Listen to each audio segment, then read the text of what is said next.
సినిమాకు పాటలు ఆక్సిజన్ లాంటివి. పాటలు బాగుంటే సినిమా సగం విజయవంతమైనట్టే.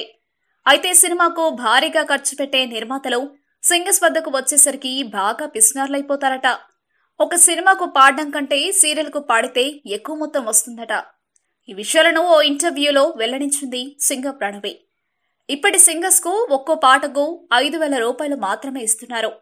1,000 రూపాయలకు 2,000కు కూడా పాడమని అడుగుతుంటారు కొంతమంది నిర్మాతలు. అయితే ఉచితంగా పాడడానికి కూడా ఎంతో మంది సింగర్స్ సిద్ధంగా ఉన్నారు. సినిమాల కంటే సీరియల్స్, జింగిల్స్ కు పాడినప్పుడే ఎక్కువ డబ్బులు వస్తాయి. సీరియల్స్ కు పాడినప్పుడు 30,000 వస్తే సినిమాకు పాడినప్పుడు 5,000 వస్తాయి.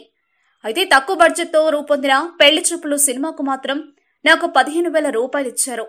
కేవలం పాపులర్ అవ్వడానికి పాటలు పాడుతున్నారు ఇప్పటి గాయకులు. ఆ సంస్కృతి పోయేంత వరకు సింగర్స్ కు మంచి రోజులు రావని ఆవేదన వ్యక్తం చేసింది ప్రణవి. మా వీడియోస్ మీకు నచ్చినట్లయితే లైక్, షేర్, సబ్స్క్రైబ్ చేయండి.